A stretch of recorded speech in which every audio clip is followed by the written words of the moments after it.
Para se abrigar de um temporal, Camila entrou por acaso na loja de uma cartomante e já estava prestes a sair, pois nunca acreditou nessas coisas. Mas a senhora de idade de repente disse em voz baixa: "Quando voltar para casa, não jogue o lixo fora. Desamarre o saco e olhe dentro." Ao chegar em casa, Camila decidiu verificar e no fundo do saco encontrou algo.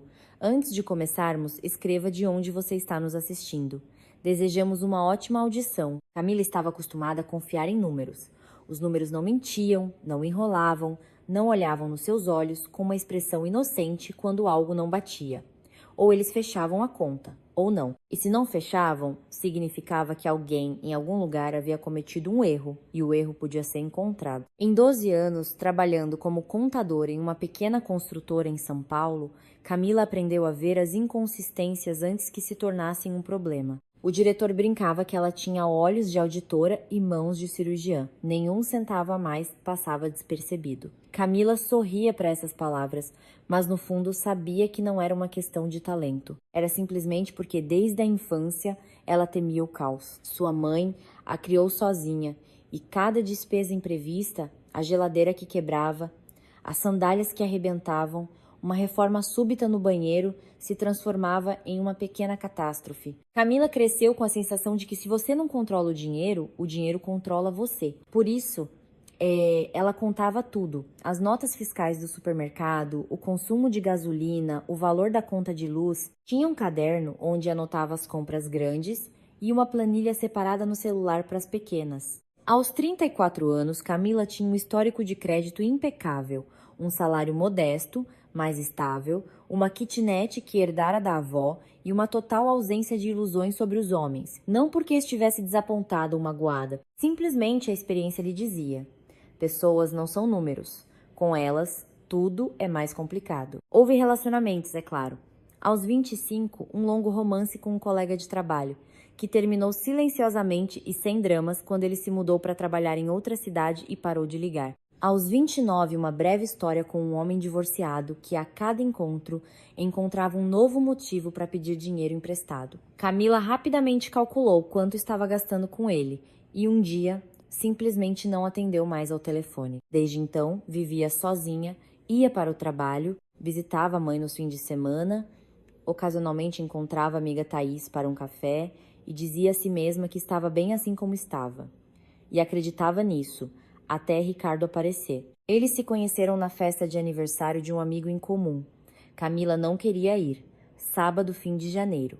Lá fora, uma chuva de verão torrencial e um vento que virava os guarda-chuvas do avesso. Thaís a convenceu. A gente fica só uma horinha, come uns salgadinhos e vamos embora. A horinha se estendeu até a meia-noite. Ricardo estava sentado em frente a ela, na diagonal da mesa, não muito alto, forte, com olhos escuros e uma barba por fazer que lhe caía bem. Ele não tentava ser o mais engraçado, nem interrompia os outros. Ouvia, inclinando a cabeça um pouco para o lado, e às vezes inseria um comentário curto que fazia todos na mesa rirem. Quando Camila se esticou para pegar uma garrafa de água, ele silenciosamente a empurrou para mais perto. Quando ela saiu para a varanda para tomar um ar, ele apareceu ao seu lado 1 minuto depois. Colocou sua jaqueta sobre os ombros dela e não disse nada. Apenas ficou ali, olhando para os telhados molhados da cidade. Naquela noite, eles trocaram números de telefone. De manhã, ele enviou uma mensagem. Bom dia. Espero que o guarda-chuva tenha sobrevivido até em casa.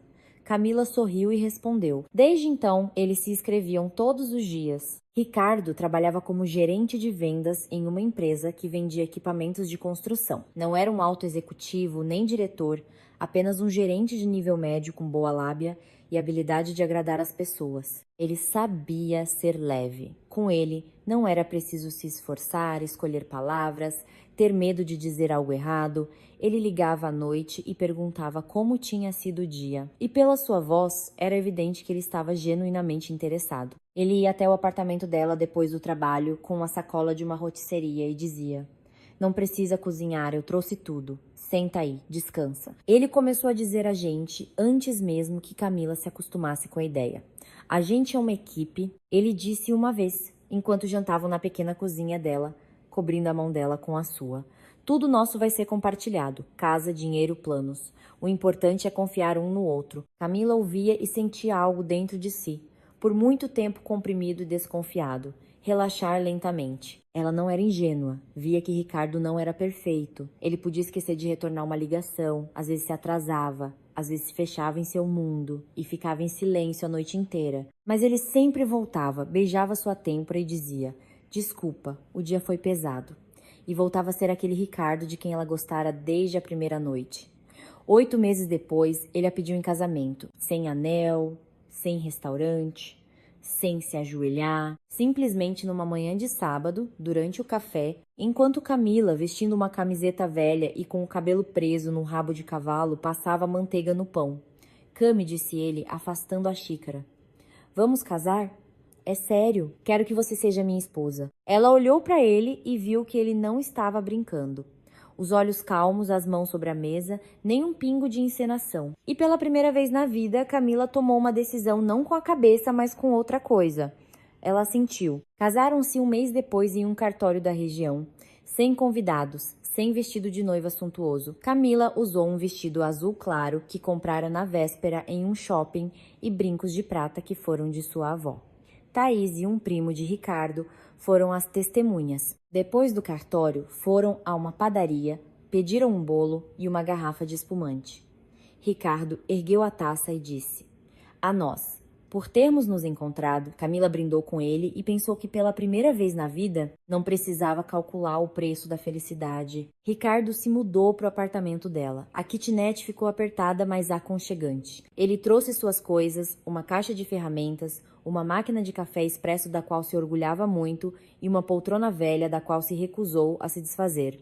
Camila arrastou o guarda-roupa, liberou uma prateleira no banheiro e pendurou um segundo gancho para a toalha. Os primeiros meses foram bons. Jantavam juntos. Nos fins de semana iam à feira fazer compras. À noite assistiam a filmes no notebook, deitados no sofá. Ricardo consertou a torneira que pingava há 3 anos e Camila o observava, parada na porta da cozinha, pensando: "É isso, é o que eu estava esperando." No início, o dinheiro não foi um problema. Ricardo recebia seu salário, Camila o dela. Eles dividiam as despesas de supermercado, condomínio, gasolina. Tudo parecia justo. Mas gradualmente, de forma imperceptível, como a água que erode a margem de um rio, o equilíbrio começou a mudar. Primeiro, Ricardo pediu ajuda para quitar um pequeno empréstimo de R$ 2.000, que ele havia feito antes do casamento para consertar o carro. "Atrasaram meu salário, Cami. Te devolvo no mês que vem, prometo." Camila transferiu sem questionar. No mês seguinte, ele não devolveu, mas pediu mais dinheiro para o seguro, depois para o licenciamento, depois para uma taxa de participação que sua empresa supostamente exigia para entrar em uma licitação. A cada vez, Camila sentia, transferia e anotava em seu caderno. As quantias não eram catastróficas, mas se acumulavam. Então, surgiu a ideia da reforma. Ricardo disse que encontrou um empreiteiro excelente que poderia reformar a cozinha e o banheiro por um preço razoável. Só precisamos dar um sinal. O resto a gente paga por etapas. Camila transferiu o sinal. O empreiteiro desapareceu. Ricardo deu de ombros. Canalha. Acontece. A gente acha outro. Não acharam outro. Depois apareceu um terceiro empreiteiro, e novamente um sinal, e novamente um atraso. Os materiais aumentaram, Cami. Precisa complementar. Camila complementava. A reforma nunca começou. O papel de parede da cozinha continuava o mesmo. O azulejo do banheiro, o mesmo. A torneira que Ricardo havia consertado 6 meses antes começou a pingar de novo. Mas Ricardo sempre encontrava uma explicação calma, lógica, dita em um tom que sugeria que ele estava mais chateado do que ninguém. E Camila acreditava, porque queria muito acreditar. Porque acreditar que estava sendo enganada significava admitir que havia errado mais uma vez sobre uma pessoa.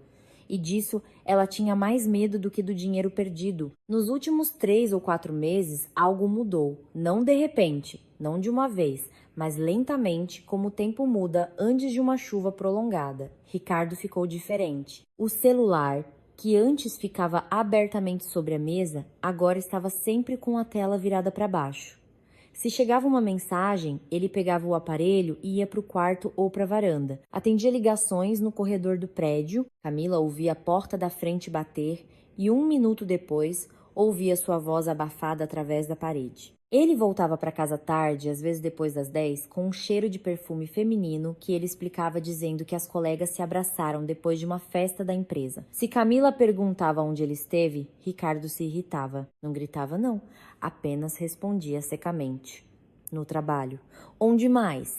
E ia para o banheiro, fechando a porta. Camila notava tudo isso e registrava mentalmente, como em um caderno invisível, mas deixava a coluna das conclusões em branco, porque a conclusão era assustadora demais. Numa noite de quinta-feira, Ricardo voltou para casa mais tarde que o normal. Camila já estava deitada, mas não dormia. Ficou na escuridão, ouvindo tirar os sapatos na entrada, o barulho da jaqueta, os passos em direção à cozinha e a geladeira se abrindo. Ele não entrou no quarto, não disse oi, apenas pegou um copo d'água e se sentou à mesa da cozinha. Camila se levantou e foi até ele. Ele estava sentado, concentrado no celular, digitando algo rapidamente. Ao vê-la, guardou o aparelho no bolso imediatamente. Não está dormindo? Perguntou ele, sem olhar para ela. Vá deitar, eu já vou. Ricardo, disse Camila, sentando-se à sua frente. Precisamos conversar. Sobre o quê? Ele ergueu os olhos e neles não havia calor nem preocupação. Apenas uma leve irritação, como a de alguém que foi interrompido de algo importante. Sobre a gente, sobre o dinheiro, sobre o que está acontecendo. Ele suspirou, esfregou a ponte do nariz e, de repente, sorriu.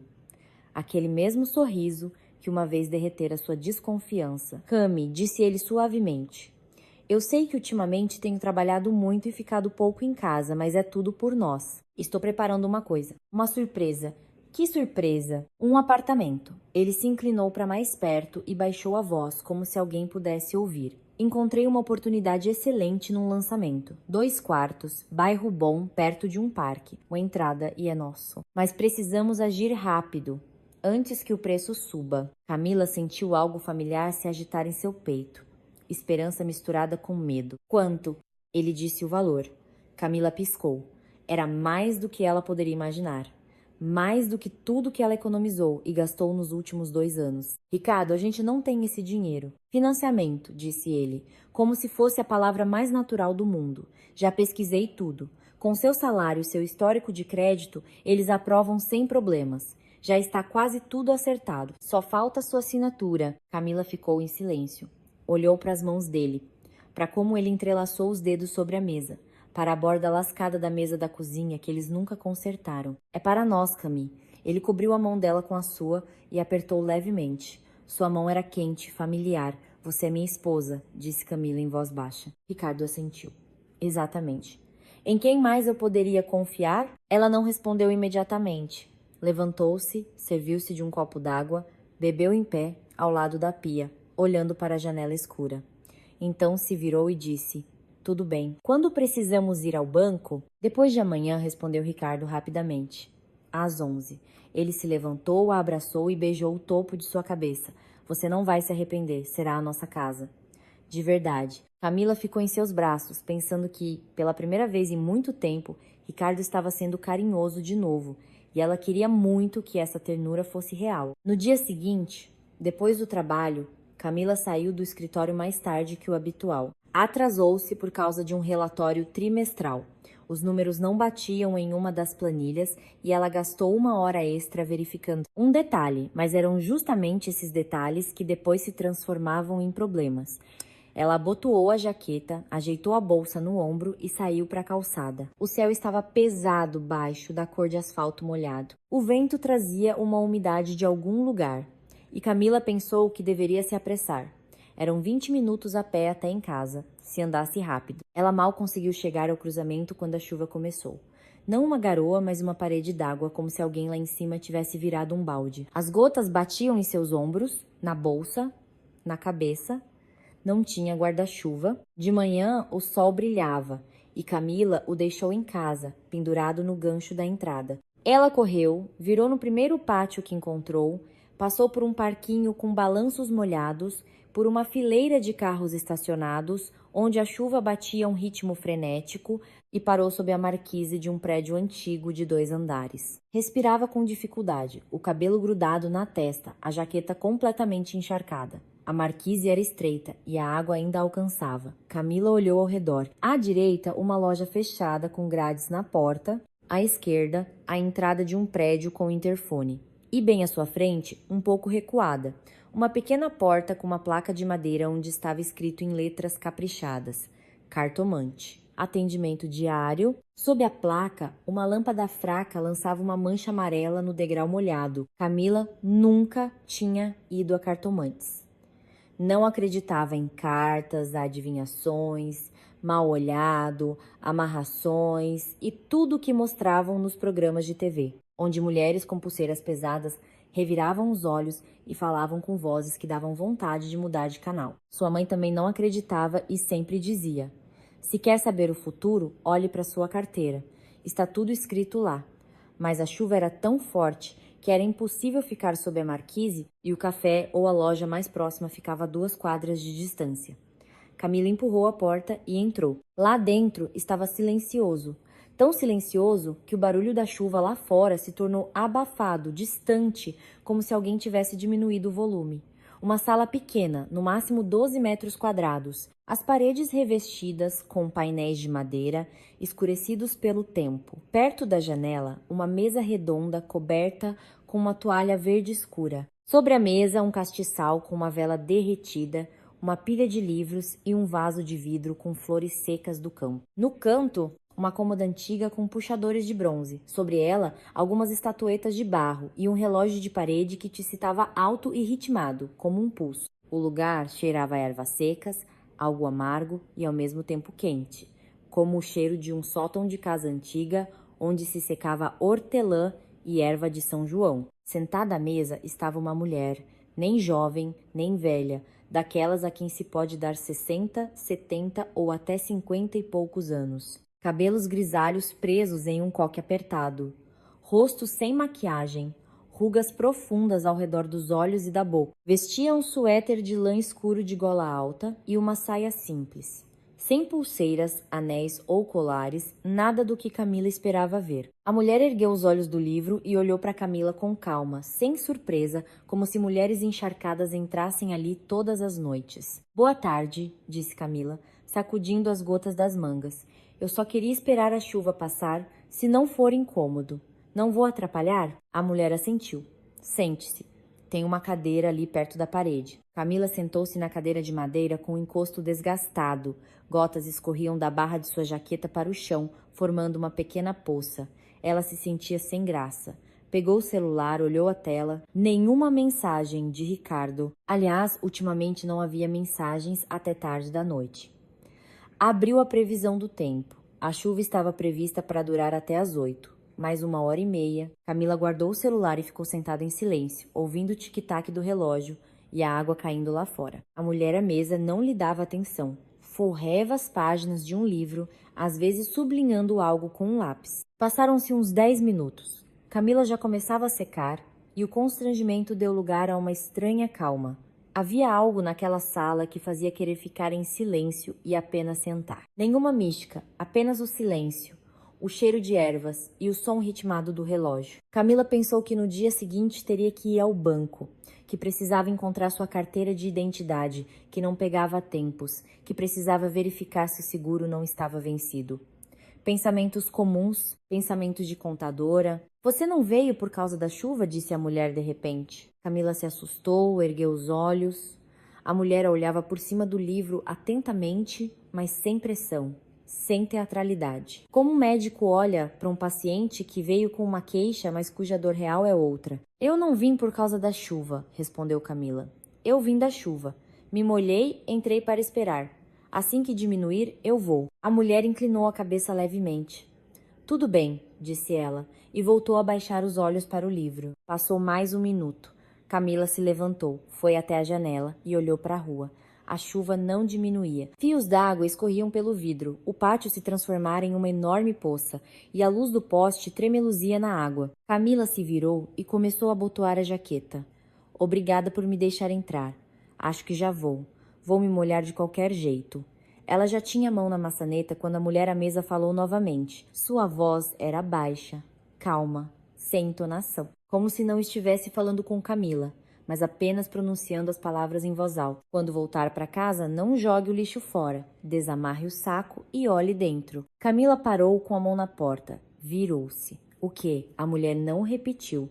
Já estava olhando para o livro novamente, passando o lápis pela página, como se não tivesse dito nada. Camila ficou parada por mais um segundo, depois abriu a porta e saiu para a chuva. Lá fora estava frio e molhado, e as palavras da mulher deveriam ter se dissolvido no barulho da água, como uma frase casual de um passante se dissolve.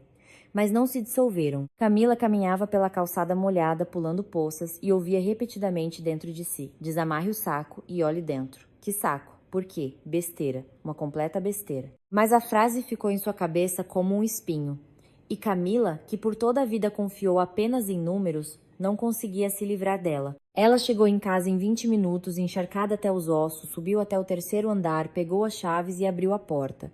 A luz da cozinha estava acesa. No encosto de uma cadeira pendia uma camisa passada, azul com listras finas. Camila conhecia aquela camisa. Ricardo a usava raramente, apenas quando ia a algum lugar onde queria parecer bem. Sobre a mesa, as chaves do carro e um maço de cigarros pela metade, embora Ricardo tivesse parado de fumar 6 meses atrás.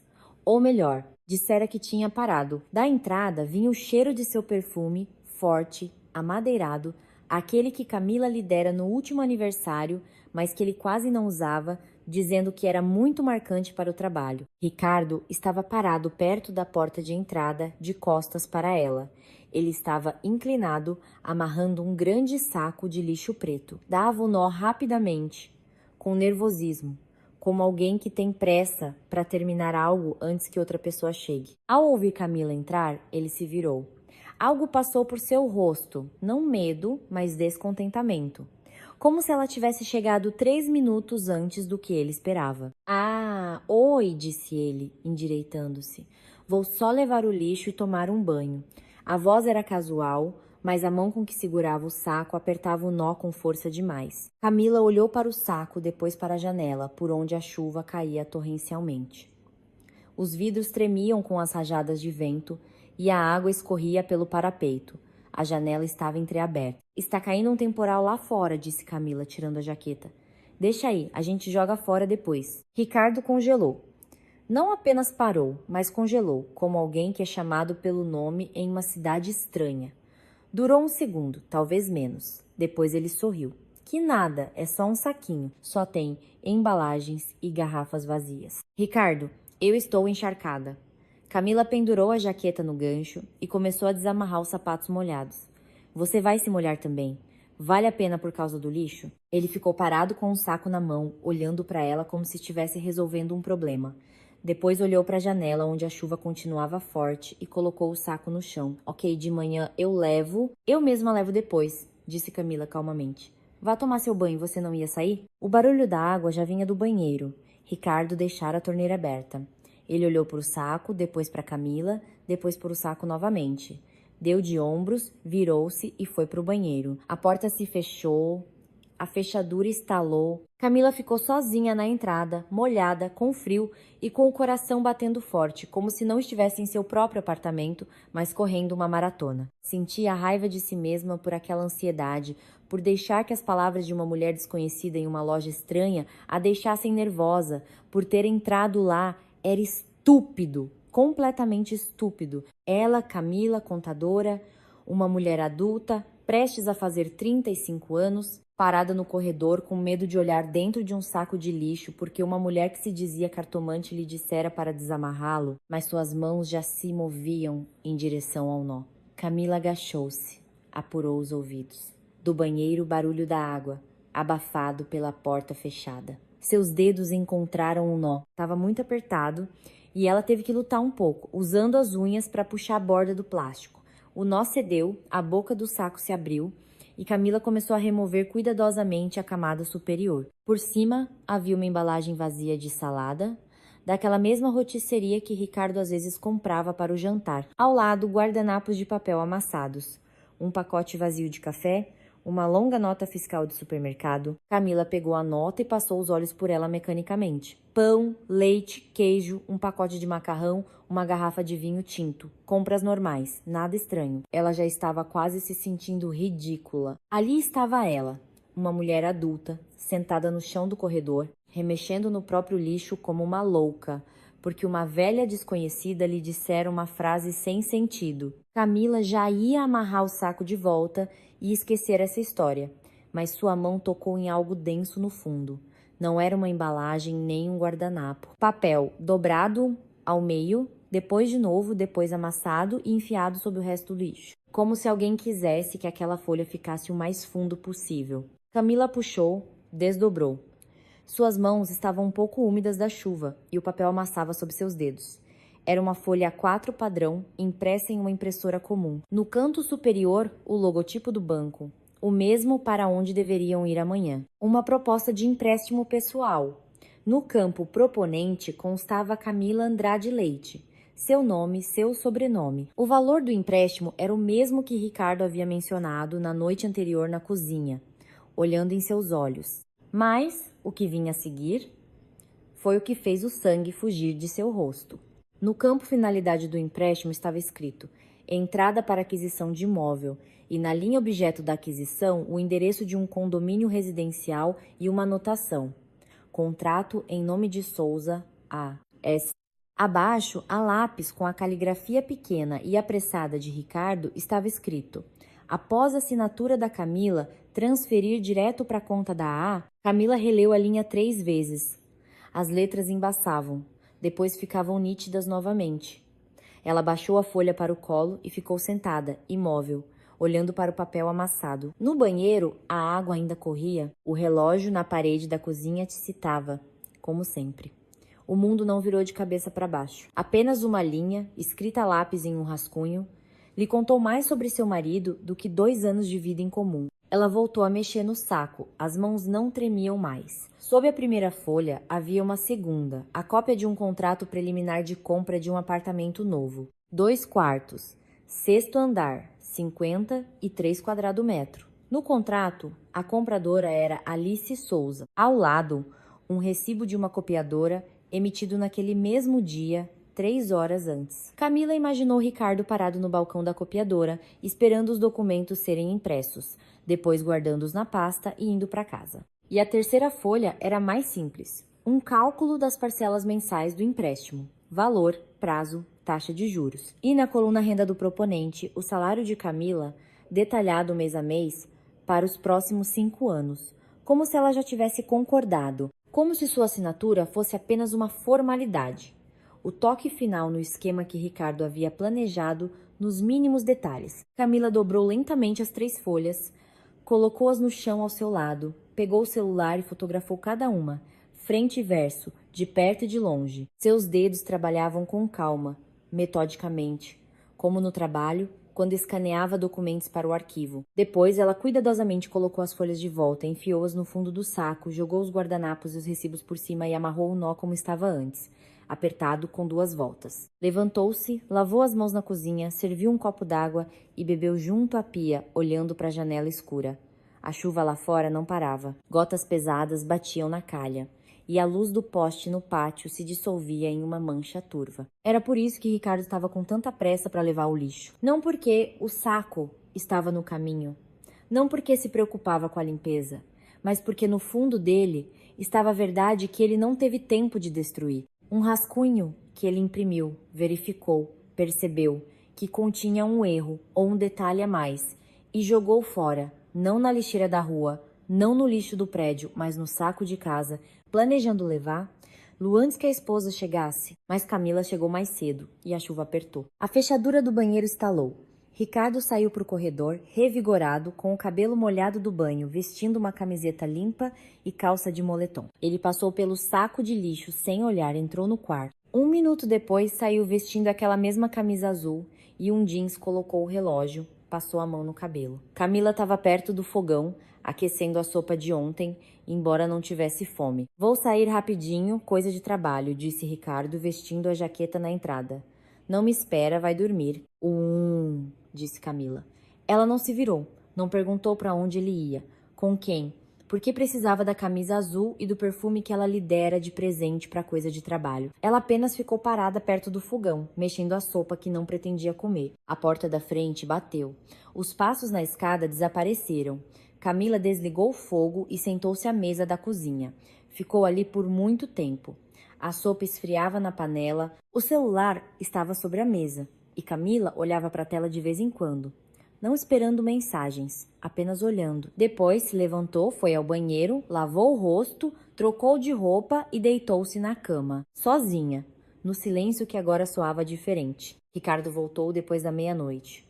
Camila não dormia, mas ficou de olhos fechados. Ouviu-o tirar os sapatos em silêncio, ir até a cozinha, beber água, ficar um tempo parado, depois entrar no quarto, tirar o jeans, jogar a camisa na cadeira e deitar-se ao seu lado. Ele cheirava cigarro e algo adocicado, não perfume, mas como um creme para as mãos ou loção de outra pessoa. Ele se virou de lado, puxou o cobertor e 1 minuto depois respirava de forma regular e profunda. Adormeceu instantaneamente, como alguém que não tem nada a temer, e Camila ficou deitada ao seu lado, olhando para o teto. No teto, a luz de um poste lá fora tremeluzia, e as sombras dos galhos desenhavam padrões que se moviam lentamente com o vento. Ela não pensava no fato de que Ricardo a estava traindo. A traição era dolorosa, mas esperada. As ligações no corredor, as chegadas tardias, o cheiro de outro perfume, tudo se encaixava em um quadro que ela não queria ver, mas via. A traição parecia até a menor parte daquela história suja e bem planejada. O mais assustador era outra coisa. Ricardo não apenas deixou de amá-la. Ele não apenas encontrou outra mulher. Ele, de forma fria e metódica, passo a passo, transformou a confiança dela em uma armadilha. Elaborou um esquema, encontrou um apartamento, preparou os documentos, calculou os pagamentos, arranjou o empréstimo que Camila deveria assinar amanhã, pensando que estava comprando o futuro deles, mas, na verdade, estava pagando pelo futuro de outra pessoa. Ela estava deitada ao lado do homem que a beijava na têmpora pela manhã e dizia: "Você é minha esposa, em quem mais eu poderia confiar?", enquanto preparava os papéis para transferir dinheiro para a conta de outra mulher, que dizia: "A gente é uma equipe", e imprimia um contrato em nome de outra pessoa, que a abraçava na cozinha e escrevia a lápis em um rascunho. Após a assinatura da Camila, transferi direto para a conta da A. Camila não chorou. As lágrimas estavam em algum lugar lá dentro, distantes, como a água em um poço fundo. Ela sabia que estavam lá, mas não conseguia alcançá-las. Em vez de lágrimas, havia outra coisa. Uma clareza fria e cristalina, como a de uma manhã de inverno, quando o ar é transparente e cada detalhe é visível até a menor rachadura. Ela ficou deitada e entendeu que na manhã seguinte Ricardo acordaria, lhe serviria um café, a beijaria e diria: "Não esquece o RG. Hoje é um dia importante", e esperaria que ela, como sempre, assentisse, acreditasse, assinasse. Mas aquela noite já era diferente. E amanhã seria diferente. Camila virou-se de lado, de costas, para o marido adormecido. Lá fora, a chuva finalmente diminuía, e as últimas gotas batiam na calha de forma esparsa e cansada, como se também tivessem se esgotado. De manhã, Ricardo acordou primeiro. Camila ouviu-o levantar, os pés descalços no chão da cozinha, o clique da chaleira elétrica. Depois, o barulho da máquina de café, aquela mesma da qual ele tanto se orgulhava e que trouxera no dia em que se mudou, enrolada num cobertor para não arranhar. Camila ficou deitada de olhos fechados, ouvindo. Os sons eram familiares, domésticos, e isso tornava tudo ainda mais difícil porque tudo parecia normal. Uma manhã comum de uma família comum, Ricardo voltou ao quarto com 2 xícaras. Colocou uma na mesa de cabeceira ao lado de Camila. Inclinou-se e a beijou na têmpora. Seus lábios estavam quentes, e ele cheirava a café e pasta de dente. "Bom dia, Cami. Levanta, temos que estar lá às 11. Ela abriu os olhos. Ele estava de pé ao lado dela, sorrindo, rosto fresco, barbeado, vestindo uma camiseta limpa. Nenhuma sombra de preocupação, nem um pingo de dúvida. Um homem que dormiu bem e tem certeza de que o dia seguirá seu plano. "Obrigada", disse Camila, sentando-se na cama e pegando a xícara. "Estou levantando." "Não esquece o RG", lembrou ele, já do corredor. "Hoje é um dia importante." Camila bebeu um gole de café. Estava forte, um pouco amargo, exatamente como ela gostava. Ricardo se lembrava de como ela gostava do café. Lembrava-se e usava isso. Ela se levantou, lavou o rosto, vestiu-se, pegou o RG na gaveta da cômoda e o colocou na bolsa. Depois, enquanto Ricardo estava no banheiro, sentou-se na beirada da cama e abriu as fotos que tirara no dia anterior no celular. As 3 folhas, a proposta de empréstimo, o contrato preliminar, o cálculo dos pagamentos, a anotação a lápis. Após a assinatura da Camila, transferir direto para a conta da A. Camila olhou para a tela por um longo tempo, depois abriu seus contatos e encontrou o número da Drá, Marina Santos. Marina Santos era advogada, não daquelas que se anunciam em outdoors, mas daquelas que se conhece por indicação. Ela cuidava dos assuntos jurídicos da construtora onde Camila trabalhava e ia ao escritório uma vez por mês, uma mulher magra e elegante na casa dos 50 com cabelo curto e o hábito de falar baixo, mas de um jeito que todos a ouviam. Camila interagira com ela por questões de trabalho, preparando documentos, conferindo faturas, redigindo atas.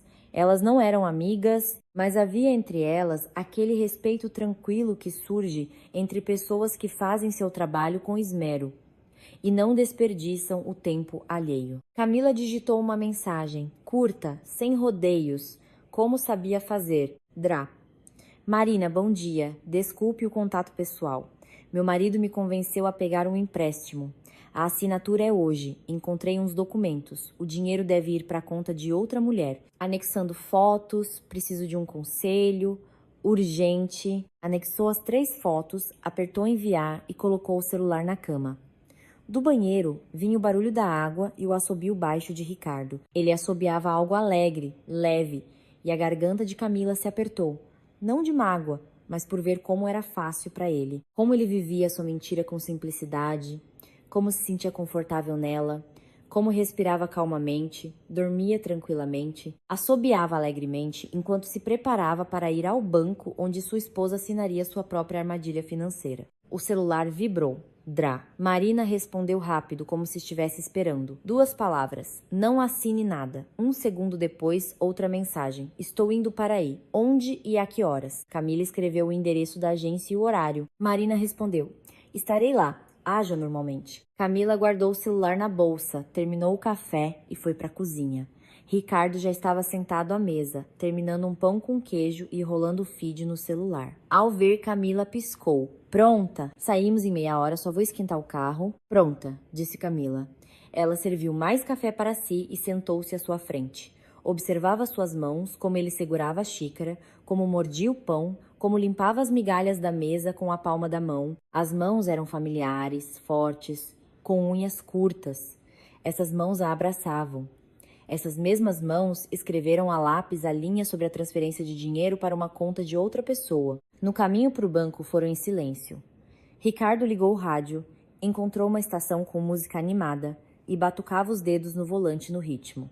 Camila olhava pela janela. Depois da chuva do dia anterior, a cidade parecia limpa. As poças nas calçadas brilhavam, as árvores estavam molhadas e vibrantes e o sol passava por entre as nuvens rasgadas. Um belo dia para uma traição comum. A agência não estava lotada. Meio de um dia útil, terça-feira.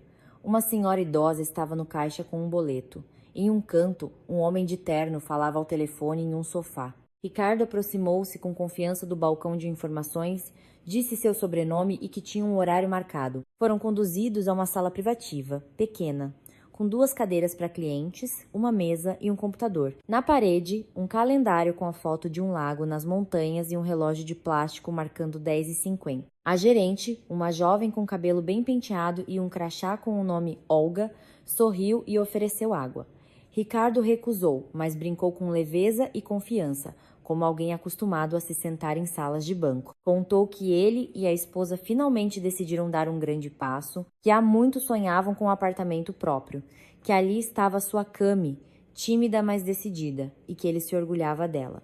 Ao dizer isso, ele colocou a mão sobre a de Camila e apertou levemente. Sua mão estava seca e quente. Camila não retirou a sua. Olga assentia, sorria, digitava algo no computador. Depois abriu uma pasta com documentos e começou a espalhar as folhas sobre a mesa. 1, 2, 3.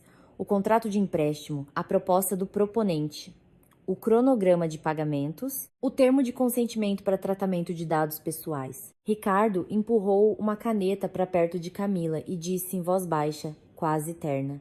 Assina aqui embaixo. Camila pegou a caneta, olhou para a página. Linhas, números, letras, miúdas, tudo como de costume. Ela sabia ler esses documentos no trabalho. Via dezenas de similares todos os dias. Seus olhos percorreram as linhas e de repente pararam. O número da conta do beneficiário do primeiro pagamento. Camila não sabia o número de cor, mas se lembrava dos 4 primeiros dígitos do rascunho que encontrara no lixo no dia anterior. Eles coincidiam. Ela ergueu os olhos e olhou para Ricardo. Ele esperava, levemente inclinado para frente, com um sorriso suave no rosto. Um sorriso paciente, encorajador. O tipo de sorriso que se dá a uma criança com medo de pular da borda da piscina. Por que o dinheiro depois da aprovação vai para a conta de uma tal Alice Souza? Perguntou Camila. Ela disse isso de forma calma, sem levantar a voz. Como se estivesse perguntando por que o total em uma planilha não batia. Uma questão de trabalho, um esclarecimento sobre um documento. Ricardo paralisou. O sorriso permaneceu em seu rosto, mas seus olhos mudaram. Algo rápido, afiado, passou por eles, como um animal que pressente o perigo. Durou um segundo, talvez menos. Depois, ele relaxou, recostou-se na cadeira e gesticulou com a mão. Você entendeu errado, Cami. É só uma conta técnica. Estamos fazendo por meio de um corretor amigo. Sai mais barato. Uma conta técnica de uma mulher em nome de quem o apartamento está sendo comprado? Perguntou Camila, com a mesma voz calma. Olga parou de digitar, ergueu os olhos do computador e olhou primeiro para Camila, depois para Ricardo. A sala ficou em silêncio, exceto pelo zumbido do ar-condicionado no teto. Ricardo se inclinou para mais perto de Camila. Sua mão, que 1 minuto antes repousava sobre a dela, agora agarrava o braço da cadeira. Camila, não aqui, sibilou ele, quase sem mover os lábios. A gente conversa em casa. Assina. Não, disse Camila. Quero entender agora. Ela abriu a bolsa, tirou as 3 folhas que imprimira de manhã a partir das fotos e as colocou sobre a mesa ao lado dos documentos do banco. O rascunho da proposta de empréstimo com o nome dela e a anotação sobre a transferência para a conta da A. A cópia do contrato preliminar do apartamento em nome de Alice Souza, o cálculo dos pagamentos com o salário dela, detalhado para os próximos 5 anos. Não, Ricardo, eu não estava remexendo no lixo. Foi lá que você deixou a nossa família. O rosto de Ricardo mudou instantaneamente. A cor sumiu de suas bochechas, depois voltou em manchas vermelhas, irregulares, como se ele tivesse levado um tapa. Ele olhou para os papéis, depois para Camila, depois para Olga, que estava sentada à mesa, imóvel, com a boca entreaberta. Isso está fora de contexto, começou ele, e sua voz ficou mais alta, mais aguda. Camila, você não entende. São papéis de trabalho. É outro negócio. E eu só... Senhor Ricardo, Olga pronunciou seu nome com cautela, como um médico. Se o senhor e sua esposa têm divergências sobre os termos do empréstimo, podemos suspender a operação. Nesse momento, a porta da sala se abriu. No umbral estava a Drá. Marina Santos, com um casaco cinza, uma pasta de couro nas mãos e aquela expressão facial que Camila via nas reuniões quando um fornecedor apresentava notas fiscais falsas. Calma, composta, absolutamente impenetrável. Desculpem a interrupção, disse ela, dirigindo-se a Olga. Eu represento os interesses da Sra. Camila Andrade. Ela caminhou até a mesa, sem esperar ser convidada, sentou-se na cadeira vaga, abriu a pasta e espalhou cópias dos mesmos documentos, mas já com anotações, linhas sublinhadas, números de conta circulados, pontos de interrogação nas margens. Drá. Marina virou-se para Olga e disse calmamente: formalmente, com vocês está tudo certo, um empréstimo pessoal comum. Mas estes documentos, ela apontou para os rascunhos, indicam que a proponente foi induzida a erro. Minha cliente acreditava estar pegando o empréstimo para a compra conjunta de um apartamento com o marido. Na prática, os fundos seriam transferidos para a conta de um terceiro, que é o único comprador. Se o empréstimo for concedido e, posteriormente, minha cliente contestar a transação em juízo, e ela irá contestar, o banco terá que explicar por que não reagiu quando a informação foi fornecida antes da assinatura. Olga empalideceu.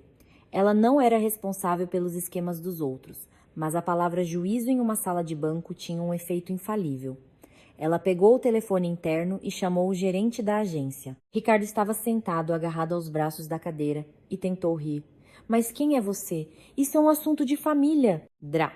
Marina nem se virou, advogada. E a julgar por esses papéis, é melhor o senhor pensar não no apartamento, mas em como explicar a origem desses documentos. 5 minutos depois, o gerente da agência chegou. Um homem de terno com um rosto cansado. Ele examinou os papéis, conversou com Adra, Marina, e disse que a operação estava suspensa até que as circunstâncias fossem esclarecidas. Camila ficou sentada em silêncio, com as mãos no colo. Não sentia triunfo nem alívio, apenas um cansaço pesado, profundo, como se estivesse carregando algo muito pesado e finalmente o tivesse colocado no chão. Saíram do banco os três, Camila, Ricardo e a Drá Marina. Lá fora, o dia estava ensolarado. Depois da chuva do dia anterior, o ar cheirava a terra molhada e folhas frescas. Drá, Marina parou na entrada, pegou o celular e disse: Camila, estarei por perto. Me ligue se precisar de algo. Assentiu e foi em direção ao seu carro. Ricardo ficou nos degraus, com as mãos nos bolsos da jaqueta. O rosto estava contorcido, as mandíbulas cerradas, os olhos inquietos. Ele ficou em silêncio exatamente o tempo necessário para que a Drá, Marina, se afastasse o suficiente. Então virou-se para Camila. Você tem noção do que acabou de fazer? A voz era baixa, mas nela tremia uma raiva, como uma corda que foi tocada com muita força. Você armou um circo no banco, na frente de estranhos. Você me humilhou. Eu fiz uma pergunta, respondeu Camila. E recebi a resposta que você não pretendia me dar. Que resposta? Você não entendeu nada. Ele começou a falar mais alto, gesticulando. A Alice é só uma conhecida. Ela está ajudando com a papelada. O apartamento fica temporariamente no nome dela porque é melhor para os impostos. Eu ia te explicar tudo depois de assinar, para você não se estressar. Explicar depois de assinar, repetiu Camila. Quando o dinheiro já estivesse na conta dela e o empréstimo no meu nome. Você está distorcendo tudo. Ele a agarrou pelo braço, não com força, mas com firmeza, como se segura algo que está escapando. Camila olhou para os dedos dele, depois para o rosto dele e lentamente soltou seu braço. Não me toque. Ele recuou. A raiva em seu rosto deu lugar a outra coisa. Ele viu que gritar não funcionava e mudou de tática. Os olhos ficaram mais suaves, os ombros caíram, a voz baixou para quase um sussurro. Cami, por favor, vamos conversar em casa. Eu explico tudo. Eu errei em não ter contado antes, mas eu queria o melhor. Para nós. Para nós, repetiu Camila. O apartamento no nome de outra mulher, o empréstimo no meu. E a anotação a lápis. Após a assinatura da Camila, transferir direto. É isso que você chama de para nós? Ricardo passou a mão pelo rosto. Olha, eu sei como parece, mas não é o que você está pensando. A Alice é uma colega, trabalhamos juntos, temos uma relação profissional, o apartamento está no nome dela temporariamente. Depois a gente ia transferir. É uma prática comum. Pergunta para qualquer um que compra imóvel. Vou perguntar para minha advogada, disse Camila. Ela parece ter uma opinião diferente. Ricardo se calou. Ficou parado nos degraus e o vento bagunçava seu cabelo. Os pedestres os desviavam, sem prestar atenção. Quem se importa com um casal discutindo em frente a um banco no meio do dia? Então ele fez uma última tentativa, deu um passo em sua direção, segurou seus ombros, olhou em seus olhos com aquele mesmo olhar que um dia derretera Camila. Camila, eu te amo. Eu posso ser um idiota, posso ter feito tudo errado, mas eu queria uma casa para nós. Uma casa de verdade. Você acredita em mim? Camila olhou para ele, para seus olhos escuros, para a barba por fazer que lhe caía bem, para as mãos que seguravam seus ombros. E viu o mesmo rosto pelo qual se apaixonara 2 anos antes naquela festa de aniversário. Mas agora ela também via o rascunho com a anotação a lápis, o contrato em nome de outra pessoa, o cálculo dos pagamentos com o salário dela para os próximos 5 anos. Você queria que eu pagasse pela sua vida nova, disse ela em voz baixa. Não há mais nada a explicar. Ela se virou e começou a andar pela calçada. Ricardo a chamou, mas ela não olhou para trás. Ele não correu atrás dela. Ficou parado nos degraus do banco, observando-a se afastar. E, provavelmente pela primeira vez, entendeu que não tinha mais controle sobre aquela mulher. À noite, Adra, Marina, foi à casa de Camila. Ricardo não estava lá. Depois do banco, ele foi embora e não ligou. Adra. Marina sentou-se à mesa da cozinha, bebendo chá na xícara de Camila, com a borda lascada e organizando metodicamente os papéis. Ela já havia feito algumas pesquisas, entrado em contato com o banco e obtido informações preliminares. O quadro é o seguinte, disse ela, alisando uma folha sobre a mesa. Nos últimos 4 meses, uma conta separada, da qual você não sabia, recebeu transferências. Parte delas era aquele dinheiro que você transferiu para a reforma, valores pequenos, entre R, et comma, FIMA, 3.000. Mas, no total, acumulou uma quantia considerável. Camila estava de pé, junto à janela, ouvindo. Lá fora, escurecia.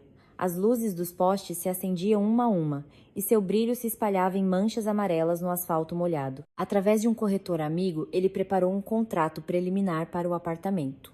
A compradora nos documentos é Alice Souza, colega dele. A julgar pelas conversas que você poderá solicitar em juízo se o caso for para frente, eles estão juntos há um bom tempo. Adrá. Marina falava com calma, sem emoção, como alguém que expõe fatos. O esquema era simples: convencer você a assinar o empréstimo, transferir a entrada para a conta da Souza, registrar o apartamento no nome dela e depois o divórcio. O empréstimo ficaria com você, o apartamento com ela. E Ricardo se mudaria para o novo apartamento com a nova mulher. E formalmente ele não teria nada a ver com isso. O nome dele não aparece nem no empréstimo nem no contrato. Camila ficou em silêncio. Ela já sabia de tudo isso. Entendera no dia anterior, sentada no chão da entrada com um saco de lixo. Mas ouvir aquilo em voz alta, organizado em frases claras, confirmado por documentos, era diferente. Era definitivo. Adra. Marina guardou os papéis de volta na pasta. Camila, você tem as fotos, as cópias dos documentos, os rastros bancários. É suficiente para um processo se você decidir entrar com um. A transação nós paramos. O empréstimo não foi concedido. O dinheiro que ele desviou, podemos tentar recuperar não tudo, mas uma parte. Eu vou te ajudar. Camila assentiu. Obrigada, disse em voz baixa. Adra. Marina olhou para ela por um longo momento, depois se levantou. Me ligue a qualquer hora e troque a fechadura da porta. Hoje, quando a porta se fechou atrás da Drá. Marina Camila ficou sentada na cozinha por muito tempo. Depois, levantou-se e começou a arrumar as coisas de Ricardo. Não por raiva, apenas não conseguia mais ver sua jaqueta no gancho, sua lâmina de barbear na prateleira do banheiro, sua xícara no escorredor. Guardou tudo em uma grande mala de viagem que ele deixara no armário. Do bolso interno de uma jaqueta de inverno, aquela que ele não usava desde a primavera, caiu uma folha dobrada em 4. Camila pegou do chão, desdobrou e suas mãos tremeram. Era um rascunho de um pedido de divórcio, preenchido à mão com a caligrafia de Ricardo, grande, apressada, com um floreio característico na letra R.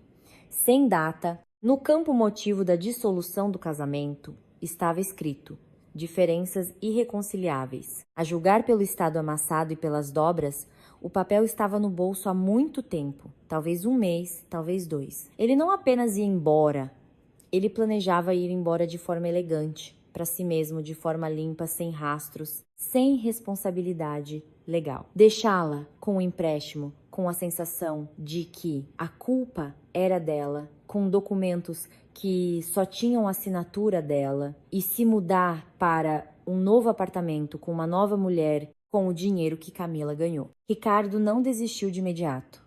Nos primeiros dias, ele mandava mensagens longas, confusas, nas quais pedidos de desculpa se misturavam com acusações. Ora se arrependia por não ter explicado direito. Ora se irritava por Camila ter lavado a roupa suja na frente de estranhos. Ora a chamava de a melhor mulher de sua vida. Ora de ingrata. As mensagens chegavam tarde da noite, às vezes depois da meia-noite, e Camila as lia deitada na cama, no silêncio do apartamento que agora parecia estranhamente espaçoso. Ela não respondia, não porque não quisesse. Às vezes, seus dedos se moviam sozinhos em direção ao teclado, especialmente quando ele escrevia algo suave e lamentável, quando por entre as linhas surgia aquele Ricardo que um dia lhe empurrou a garrafa de água e colocou a jaqueta em seus ombros na varanda. Mas a cada vez, Camila abria as fotos do rascunho, olhava para a linha a lápis, após a assinatura da Camila, transferir direto para a conta da A e guardava o celular. Depois ele começou a esperá-la na saída do trabalho. Ficava parado na calçada, encostado no carro, fumando, agora sem esconder que não havia parado. Uma vez, ele se aproximou, segurou seu cotovelo e disse: 5 minutos, só me escuta, eu explico tudo. Camila olhou para ele e viu um rosto por barbear, uma jaqueta amassada, olhos vermelhos e nem um pingo de remorso neles. Apenas a frustração de um homem cujo plano falhou. Não tenho nada para ouvir, Ricardo, disse ela, e passou por ele. Uma semana depois, ele apareceu com flores. Estava no corredor do andar dela com um buquê de crisântemos brancos que Camila um dia amou, e seu rosto tinha a expressão de quem ensaiou um discurso no espelho. Cami, eu me assustei com a responsabilidade. Me enrolei. Fiquei com medo de não conseguirmos pagar o apartamento juntos e fiz um monte de besteira. Mas eu vou consertar tudo. Me dá uma chance. Camila pegou o buquê porque não queria discutir no corredor na frente dos vizinhos. Colocou as flores em um pote na cozinha. Eles nunca compraram um vaso. Olhou para Ricardo, que se sentou à mesa da cozinha, em seu lugar de sempre, e a olhava com uma expressão de cachorro abandonado. E pela primeira vez, ela ouviu de verdade. Não o homem por quem se apaixonou, e não aquele que trazia café e dizia: a gente é uma equipe, mas um homem fraco, astuto, mesquinho, acostumado a viver da confiança alheia, que não sabia construir, apenas pegar, que chamava de amor o que era um hábito de conveniência. Vai embora, Ricardo, disse ela, e deixa as chaves. A fechadura eu já troquei, então essas não vão te servir para nada. Ele foi embora. A porta se fechou silenciosamente e Camila ficou parada no corredor, ouvindo seus passos na escada, esperando sentir alívio, mas sentiu apenas um vazio, grande, ressonante, como um cômodo do qual todos os móveis foram retirados. O processo de divórcio durou 2 meses. Adra. Marina conduziu o caso com firmeza, de forma metódica, sem emoções desnecessárias.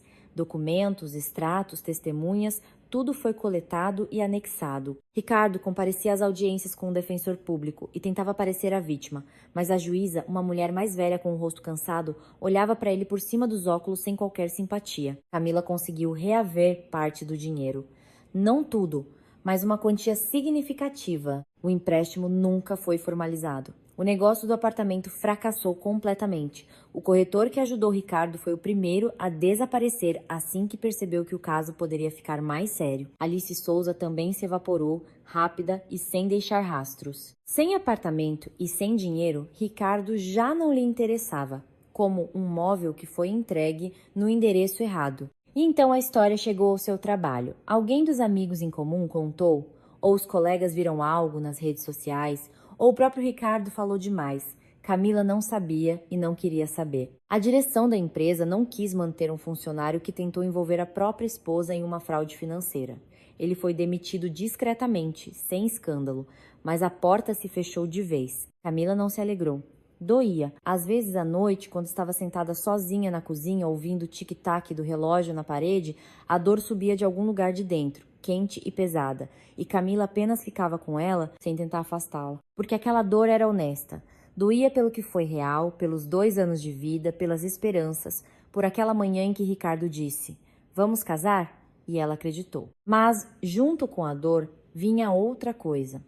Uma calma silenciosa e fresca, parecida com o ar depois de uma longa chuva. Ela não acordava mais ao lado de um homem que lhe sorria de manhã e à noite fazia planos com outra. Não ficava mais atenta aos passos no corredor, não examinava mais o celular dele, não se convencia de que tudo estava normal, não tinha mais medo de fazer perguntas. Passou um mês, ou 1 mês e meio.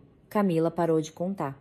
Um sábado, ela voltava do mercado com uma sacola de compras e virou naquela mesma viela. Não de propósito, simplesmente aconteceu. Seus pés escolheram o caminho familiar. E de repente, ela parou. A pequena porta com a placa de madeira cartomante estava lá. A lâmpada fraca estava acesa, embora o dia estivesse claro e seco. Camila ficou parada, passou a sacola de uma mão para outra, depois empurrou a porta. Lá dentro, nada havia mudado. Os mesmos painéis de madeira, a mesma mesa redonda com a toalha verde, o mesmo cheiro de ervas secas. O relógio de parede te citava como antes. A mulher idosa estava sentada à mesa, escrevendo algo em um caderno grosso. Ergueu os olhos, olhou para Camila sem surpresa, exatamente como naquela noite chuvosa. "Boa tarde", disse Camila parando na porta. "A senhora se lembra de mim? Eu entrei para me abrigar da chuva. A senhora me disse sobre o lixo." A mulher inclinou a cabeça levemente. "Lembro." Camila ficou em silêncio por um momento. Depois perguntou o que queria perguntar desde aquela noite. "Como a senhora sabia?" A mulher não respondeu imediatamente. Fechou o caderno, colocou a caneta sobre a mesa e olhou para Camila com aquele olhar que não se pode fingir profundo, atento, sem uma gota de afetação. Então disse: "Às vezes uma pessoa carrega a própria desgraça nas mãos. Só é preciso ver a pressa que ela tem para se livrar dela." Camila ficou parada na porta da pequena loja, tentando entender. Talvez aquela mulher realmente visse algo inacessível aos outros. Ou talvez ela simplesmente tivesse notado Ricardo mais cedo quando ele entrou na copiadora ao lado naquele dia e rasgou os papéis extras com muito nervosismo na saída. Misticismo ou observação? Camila nunca decidiu, mas isso já não importava. O que importava era outra coisa. Naquela noite, encharcada, cansada e ansiosa, ela, pela primeira vez, não fez o que era conveniente para o marido. Não levou o lixo, não ficou calada, não desviou o olhar, não assinou. E foi exatamente isso que salvou tudo para ela. Seu dinheiro, sua dignidade, seu futuro. Camila agradeceu a mulher, saiu para a rua e foi para casa. A sacola de compras pesava em sua mão. O sol aquecia suas costas e à sua frente estava um sábado comum, sem enganos, sem medo, sem esquemas alheios, apenas a vida, a sua própria vida. Às vezes a traição não vem com um escândalo barulhento e pratos quebrados. Às vezes ela repousa silenciosamente no fundo de um saco de lixo preto, entre guardanapos e notas fiscais, esperando para ser simplesmente levada embora junto com o resto. Mas Camila não era mais a mulher que fechava os olhos em nome da paz.